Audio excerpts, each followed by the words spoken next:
Welcome to this week's broadcast of Eagle 7 News, live at 5. A special welcome to those watching online. We've done this once before and we're excited to be doing so again as we live stream to Facebook. Coming up, most students are wrapping up the semester with finals and presentations, while some are writing and directing their very own plays. More on that to come. And we get students' first reactions to the final Avengers movies, so no spoilers here. I'm Kara Zondervan. And I'm Tori Hoehne. Your campus news starts right now.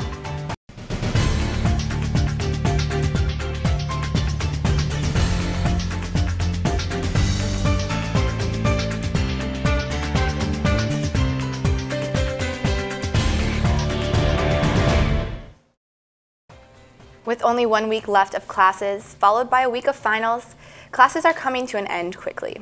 A lot of students are working hard to make sure they finish strong. For some, that might mean tests or final papers, but for a select group of students, ranging from theater to engineering majors, that means directing their own one-act plays. We caught up with Miranda Hobbs, who is directing her own one-act play, on what she hopes those who attend will gain from seeing these productions. When people come to see the one acts, I really hope that they see all the hard work that all the directors have put in and all the hard work that the actors have put in, that they leave laughing or really emotional. I just hope that they get taken on the journey of the story that we're trying so hard to put on. One acts start May 8th and run until the 11th, every night at 7:30 in the Black Box Theater in the basement of Knight Hall. It is not a ticketed event, so show up and support our student directors. I know I will. And it's also been 30 years since the son of a Minnesota family and a brother of a Northwestern student went missing at just 22 months old. Even after all this time, the family is holding out hope that he will be found or someone knows where he is. My mom actually became a Christian. She was a born-again believer because of this case. And so the hope that God even said to her whenever she first became a Christian is that Aaron is coming home and that you will see your son again. And I don't know if she knows necessarily if that's on earth or in heaven, but she's not going to give up hope until she knows or until she dies because of the hope that God gave her and just the assurance that miracles happen and knowing who God is and that he can do anything. So until we either have closure on where he is or if he's still alive or if he has gone to heaven yet, we're not going to stop looking for him, and he's worth being found.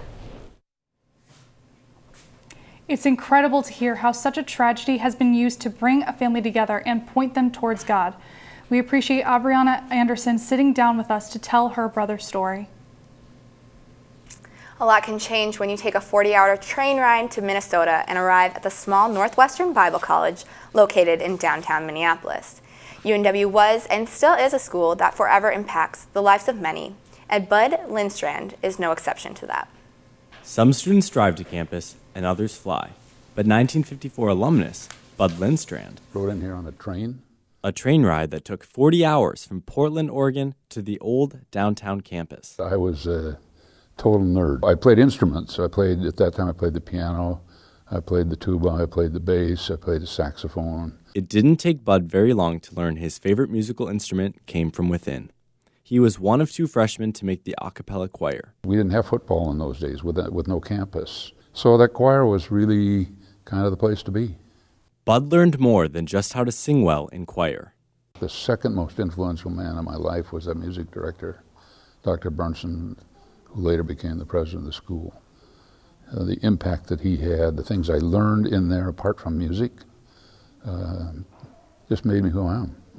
I truly believe that when you leave here with a degree, it's only the beginning of your education. He's also a man of his word. I came back 4 years ago to get my MBA. It's exciting to learn, I think. After earning his MBA, Bud still wasn't quite done. No, every time I come here, I get back into class. Bud teaches courses in the adult education programs. I'm teaching now and I love it. This place changed my life, obviously. That's why I keep coming back here. For Eagle 7 News, I'm Scott Kruger. You know, Kara, I was able to interview Bud, and it was really cool to see the joy he had on his face when talking about Northwestern. I know, it's really neat that even though Northwestern has changed so much, that he still comes and it feels like home. Yeah, as we were walking around campus with Bud, we saw a lot of students hanging out in their hammocks, which isn't too unusual. But there's someone who takes hammocking to a whole new level. Here at Northwestern, you may see many students on campus using these hammocks for their leisurely activities. But what you might not know is there are some people who hammock and sleep outside. I slept behind the baseball field because, you know, when you're sleeping outside, like you feel like one with nature. You know, growing up in the Midwest, you know, you do a lot of camping, at least most people do. Most people in the Midwest camp. It's kind of like a nostalgic feeling, like sleeping outside, getting in the fresh air. It's really peaceful, it's tranquil, and so just sleeping outside is it's great. It's a great experience. It's comforting.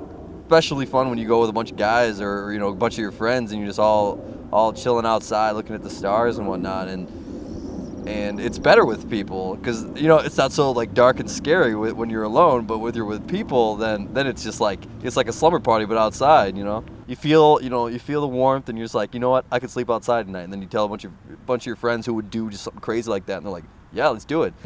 Public safety usually they don't mind if you do that. I wasn't worried at all. You know, they usually are okay with that. So From now on, when you're out on your nightly walk, you may want to look up in the trees and see if there are any Northwestern students sleeping in their hammocks.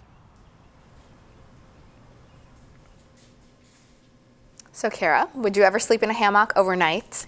You know, with how many mosquitoes are here in Minnesota, I think I'll stay out of that. Plus, this past week, the weather has been way too rainy to do anything like that. So, Emily, what does the weather look like for next week? Maybe we can go hammocking outside. Well, Kara, we've made it. We're finally in the month of May, and things are starting to bloom. At the beginning of May, the average high is about 64 degrees, but by the end, the average high is 74 degrees, so that's definitely something to look forward to. Also, over the course of May, we receive an hour and 6 more minutes of daylight, and from today, we are exactly 7 weeks away from the summer solstice, which is the longest day of the year and the first day of summer. So looking ahead to this weekend and early next week, we have a beautiful day on Saturday, beautiful sunny day with a high of 71 before heading back down into the high 50s and low 60s and receiving a couple days of rain. So make sure to enjoy that beautiful day on Saturday before the rain comes a few days later. That's all I have for weather today. Back to you, Kara. Thanks, Emily. The lakes are warming up, and with the fishing opener right around the corner, junior marketing major Connor Bartz talked with us about his passion for fishing. Connor Bartz, junior here at Northwestern, has a unique story to tell. So basically I started fishing at a super young age. His dad and brother have played a large role in developing his passion for fishing. My dad put a pole in my hand since I could basically do anything. Spending almost every night this spring fishing, Connor has definitely missed out on some sleep. Whether it be at cabins in the summer or just heading out quick to check a little local lake and just put a line in the water. Connor has been able to take this passion of fishing and turn it into more than just a hobby. Basically it went from being just kind of a hobby, and then as I started to fish more, my friends got sick of all my Instagram photos, so I created an Instagram page with my brother just to post pictures for fun. The past 4 years, Connor has earned a following over 10,000. To get to it, or just dragging kayaks through the woods. And I don't tell people those lakes. I get a lot of people that ask me like all the time, hey, what lakes do you fish? And I'm like, nope, those ones are secret. Even if you follow him on Instagram, you still might not catch all of the details. And that's how you keep them pristine and keep them good, so. We are now joined by Ryan, our head sports reporter, and he has a new segment for us today. Yeah, it should be exciting, guys, and I don't know if you've been to any of the baseball or softball games this past week, but we've highlighted 3 of the best plays throughout the week. And if you're watching live right now, we encourage you to cast your vote in the comments below. And if you're not watching live, you can still head on over to Instagram or Facebook for the poll. It's now time to highlight the best of UNW athletics from this past week with the Eagles Plays of the Week. First off, we have the base running highlight from the UNW softball game on Monday, and on this play, Kayla Hanash comes all the way home from second base to score on the four-seer bunt single. Now watching again, look at her swim move as she takes the left hand over the tag and is able to score. Next, we are sticking with the same game and yet another very headsy base running move. Hanash drives this one to deep left field, and Sierra Scheitauer goes into a full sprint around the bases. Stout does a good job to get the ball in for a play at the plate, but watch here on the replay as Scheitauer slides at the perfect moment to get under that tag and score with her left hand touching the base. And finally, we head to the baseball diamond for Northwestern's matchup versus Martin Luther from Friday. A Knights batter hits it hard up the middle here, but the Eagles defense plays it perfectly. You can see here on the replay, second baseman Wyatt Morrell knocks it down and then tosses it over to Sam Peterson for the out at second, and then he fires across a strike to Carlton Lindo for the twin-killing double play. Great defense there by Northwestern. Northwestern baseball, speaking of them, they are going to host North Central Saturday afternoon on Senior Day with first pitch for the doubleheader at 1:30.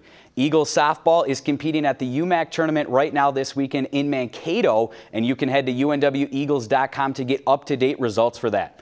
And finally, the MWLC All-Conference Award winners were announced today, and Northwestern's Hannah Shands, Talia Sherry, and Jordan Broberg were all recognized. Congratulations to the team on a great season. That's all for sports today. Back to you guys. Thanks, Ryan. Avengers Endgame has been the talk not only around our campus, but all across the globe. Endgame currently has broken box office records and has grossed $1.2 billion worldwide on its opening week. We interviewed our students to talk about the movie without any spoilers. This past weekend, Avengers Endgame came out with the whole country trying to get tickets. With not even a week under its belt, it has become the best-selling movie of the year. With so much hype around the film, we talked to Northwestern students to see how they're keeping the spoilers under wraps. Have you seen Endgame yet? Yes, I have. And so, before you saw Endgame, how hard was it to not see any spoilers? It wasn't too hard. I saw it the day after it releases, so still pretty early.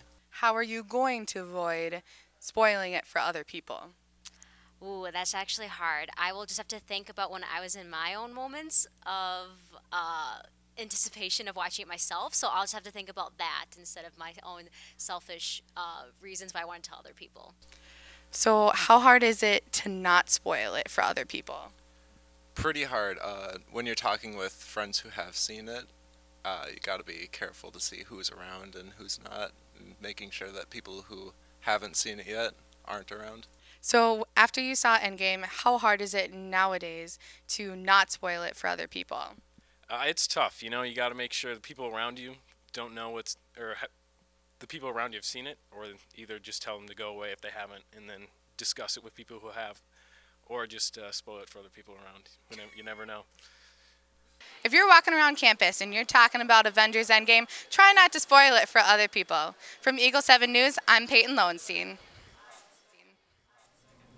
The second annual Coachella is coming up on May 11th, and we got to sit down with one of the groups performing at this event.